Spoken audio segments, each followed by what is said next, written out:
Okay, abusaba makwa basonko so adeba POG Media so abusia yembonra yensemu abelekuma north abato na course no NPP amanyoku Akua Afriyie se ode kwa akopie mu court echese enye asam keto akro se onte ne ho ase se omo declare Awurabena Aubyn se ware ne abato no de onte ase ne ente ase chena entino or the case no kwa akopie mu court abusia Monday or say or file application na say or the akwa copy mu court mumi anko na yenkonkoti ensema course on subscribe like na share ma for front so answer into me and kabia ha POG Media so political trending stories make waves bia yen so ya jepeni say ya de bebremo medamase. Tell us about your own experience there and how do you react to these claims that are emerging online? Well, so first of all, good evening to my colleagues who have been here, I guess, for a very long time now. For me, Haruna has been waiting for you. Yeah, he's been campaigning on TV. we went into this election with a commitment in solidarity with the people. We have always believed that campaigns should be issue-based, and the issues are that Ablekumanov has deficits of development. The NPP have held that seat for quite over 28 years. In recent times, 8 years ago, they've been in power. The place is impoverished, deprived of development. Yet again, the candidate they have presented have been an MP before. They've been in government, they've exited government. What would they add to the lives of the people? And so we think that it was going to be a reasonable thing for them to align with the current government so that the MP will be a member of parliament with the government in order to solicit development to the area. So that issue was simple. The NPP style has been that let us mitigate our shame because they knew they were going to lose this election.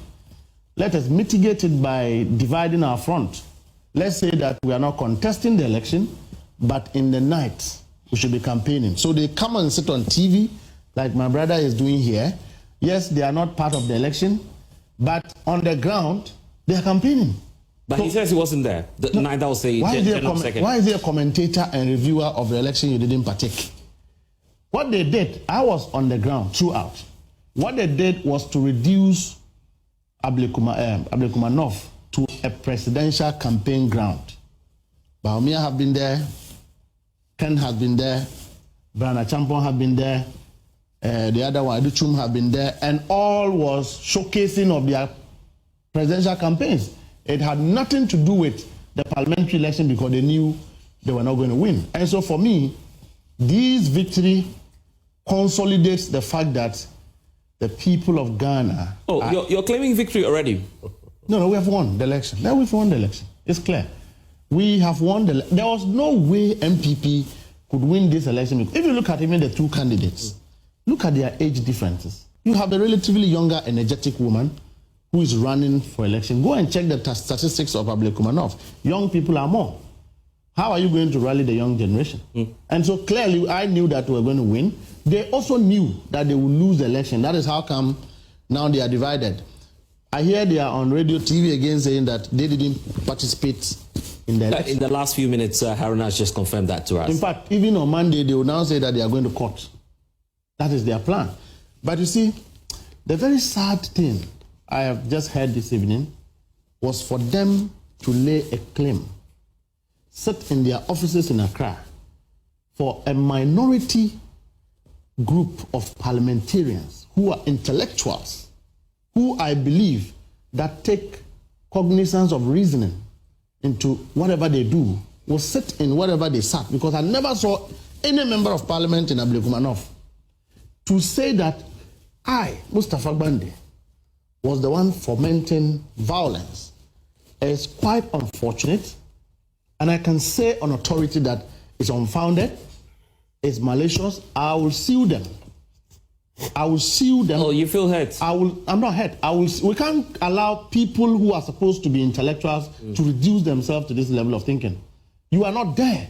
Tell us about I'm interested in your personal experience. How can we have a group of intellectuals who now believe in gossip, conjecture, and hearsay? So tell us your side of the story. What did you witness? What was your experience there?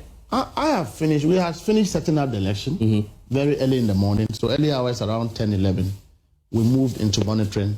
But I've met Honorable Howard Kumsin at the said polling station. Look, we spoke. Your media, your cameras were there. We did an interview together, teasing ourselves. And I left to another polling station where I met my colleague Sami Auku, Miracle Abuaji, and some 2 other people were there. We spoke and were laughing. We also granted interviews there together. Your people carried that interview. So when I left that scene, I was headed to another place when I got a call that there was an attack on Honorable Howard Kumsin. Immediately, what I did was to rush to the place. By the time I got there, she was moved to Kaneshi police station. So I followed up. To check what has happened. I don't know who attacked her, but I met her, we spoke, we ensured that she was moved to the hospital. I was in touch with the NPP leadership, the division of the NPP that were present, led by Samia Oku himself. And then the second one, which involved their deputy organizer. You know the main road, that polling station where these things happen.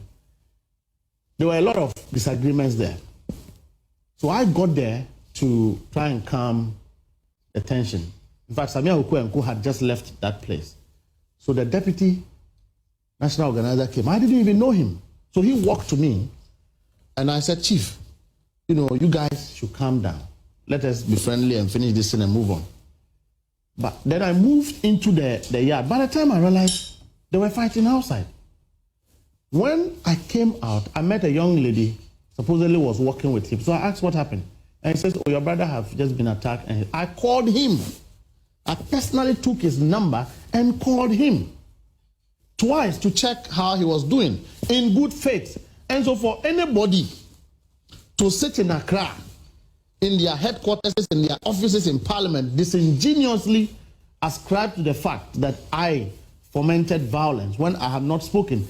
I would wait for Honorable Howard Kumsin to speak on this matter. I have heard the deputy organizer say that he was talking to me and I beckoned my guys to attack him. Please, they can't associate these things with me. Perhaps what's fueling this perception is the fact that till now we haven't seen an official statement from the National Democratic Congress. We are distancing yourself or condemning the attacks. We are not going to condemn condemn what? Condemn what? What are we going to condemn? The videos we've just finished an election 10 minutes or 20 minutes ago, right? All these are incidents that occurred during the election process. I have heard my boss condemn these acts, even though we don't know who are the persons behind. At this point, we had to review to identify who and who were behind this violence. And so how did you know that it was perpetuated by NDC supporters? Yeah, whatever the case, they are Ghanaians. When the NPP is divided into 6 camps. I get that. Whatever the case, there was violence. As a political party, you would want to condemn that. The General Secretary of the party have spoken to the matter. In fact, immediately after the incidents happened, rapidly the Minister for Defense, Dr. Omanibuama, and the Minister of Interior were there. It was followed up by the IGP himself to beef up security and all of that. So why are they asking us? And speaking about ministers, have you seen the retort from Sam George, the communications minister, to the vice president? The vice president is former vice president is also condemning the attacks, the violence, and Sam George doesn't seem to side with the vice president. Nobody sides with the vice president because it's preposterous for him to make that statement. A vice president who never condemned Ayawaso West Wagon, a vice president whose attaché is the national youth organizer of the NPP. One of his main campaigners is the national youth organizer of the NPP. Mustafa? He's an ally. Go and check what Mustafa said. That they will prepare themselves and die for the ballot. A national youth organizer make these kind of statements, and Bawumia sit down and condemn what? You don't think Sam George should apologize to Ghanaians on that? Apologize to who? He didn't say it to Ghana. He said it to Dr. Mahmoud Bawumia. How is that offensive to Ghanaians? How is that supposed to be offensive to Ghanaians? Have Ghanaians complained to you? Dr. Asante, are you complaining? About the violence? Some George. The New Patriotic Party. Yes. He's been attacked and the policemen are just interested in guarding the entrance of the polling station. So I'm just really hoping that, just as IB said, the presence of the IGP will indeed send a signal, because it appears that not even the presence of the Interior Minister or the Defense Minister could do much to avert the situation. And it's a fact. It's an election that is keenly contested. You have all the bigwigs from the New Patriotic Party being there. You have all the bigwigs from the NDC sending signals on their social media. Malik Batintali tweeted, for instance, that 5K men, 3K women should be present there.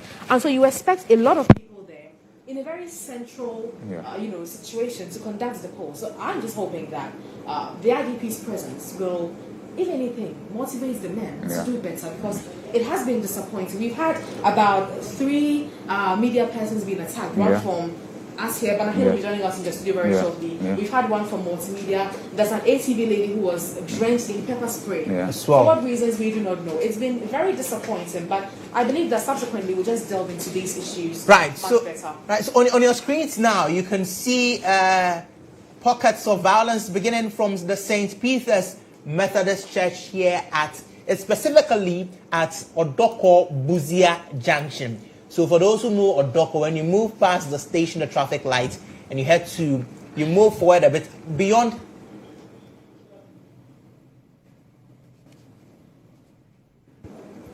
the Anointed Electrical Head Office. There's a route to your right. You take that immediate right, you'd see the St. Peter's Methodist Church over there. It is a place that is noted for incidents like this during. Just after 10, a.m., we realized tensions were, rising high. Immediately after that, we saw a police officer, without any provocation, assaulting a media practitioner.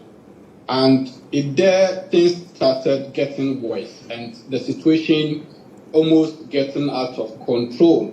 It does appear as if we hadn't learned our lessons as a nation, or for that matter, a security organization like the Ghana Police Service, going into these elections, which will determine the fate of a member of parliament, who so will be proclaimed having won. Given the fact that there has been a lot of contention, from December up till now, Ablekumanov has been very much in the news for all the negativities and the stuff. Collation centers being vandalized, people attacked, and all of that. So I was of the opinion that there should be a lot of history, a lot of, indicators for the police and the security managers to analyze and prepare themselves very well, such that they can avert or stop any other violence that potentially could erupt today. But unfortunately, it appeared as though, even though they had the history to learn from, much were not done as far as threat assessment and intelligence, processing and management were concerned. And that is how come we saw the breaches and the attacks and the violence that we witnessed. And coming from a police officer with the rank of chief superintendent attacking a media practitioner, I realized it was very much unprofessional and uncalled for. Let me commend the police having interdicted him and asking due process of further investigations to be commenced. I think that is what's supposed to be done. But the police largely must raise the confidence of the public that you are able to conduct a very, peaceful election in just 18 or 19 polling centers, not the entire constituency, 19 polling centers. We did not expect things to go out of hand. The police being seen as overwhelmed by the tax or thuggery by the party, faithfuls and all of that. It's quite unfortunate that this has happened. But I believe that from now up to 5 p.m., when counting and collation will be done, the police will have to organize themselves to be seen very effective, to position themselves in vantage points to ensure that the hoodlums will not get their way again. Because looking at how tensions very high now, there's a possibility that people will want to distract their collation. And that is what I think the police should now prepare themselves to ensure that doesn't happen. From the videos we have seen so far, there is a question that has been lingering in my mind, and I'm sure in the mind of many people now, that you see the acts of violence as they are being perpetrated, at the commencement of it, you see a number of police officers there, but then you see them also being overpowered by the people, and then what we see in the videos, it seems to be the police are being a bit lenient with those people who are fomenting trouble. Is it the case that the police did not adequately assess what they are going to deal with in this rerun? Well, first and foremost, there's a deficiency as far as I said earlier, assessing the threats, getting the level of the threat they were going to face with, and how they will want to deal with it. There's quite a deficiency in that, assessment. And again, the police themselves appear vulnerable because they were not, armed and did not have any other thing to make sure that they appear well prepared and fortified. In line of security work, you can't go with weapon to election areas or polling centers. But then, there are other gadgets. We call something trenchon. Normally in the police parlance, it's just a stick that you can hold to ensure you give it. And then also body armor. There are lots of body armor or gadgets that the police should have also been provided with, because, as I said, if they had analyzed the situation very well, they should know that they were going to be confronted with a very serious or tense situation, and anything at all could erupt. Therefore, men should be provided with adequate, security accoutrement, body, armors, body cams, pepper spray, and other stuff that they can use to defend and also, disperse violent crowd people. You see, so all of these things, if not well, put in place, then you expose the policeman himself or herself to vulnerability, because she or he stands there wearing only the material uniform and is afraid for his life or her life, because the attacks are coming. They wear all kind of things. Their smokes so big in the mosque, their smoke they are wearing, whatever they are hiding in the smokes they are wearing, the jackets they are wearing, and all of that. People do not know. And you can also ask them to not bring these attacks, their motorbikes and bags they are hanging around them and all of that. These are all assessments that are supposed to be done for you to know that these people are likely to foment trouble, and therefore we should not take any chances. Let's make sure that we fortify our men. Let's make sure that we are able to ensure that we do not allow any hoodlum to take advantage of the fact that the police were not armed, and they will only, be there and watching while the perpetrators continue to perpetrate violence on the innocent people around there. I think that was the deficiency I saw in line of the management of the security. Finally, before I let you go, concerning persons who are politically exposed and how they attend these, for lack of a better word, these exercises, we are seeing. Okay, I was winning and some course so our political highway so NPP Akua Afriyie no say abana de onte ase ne ente ase china entino or the electoral commission kwa copy more courts na say ye hu de ebesa so akwa ebeda ma asesa mo jepe ne kokoti sa ensem wi e de mai aha POG Media so mena mase.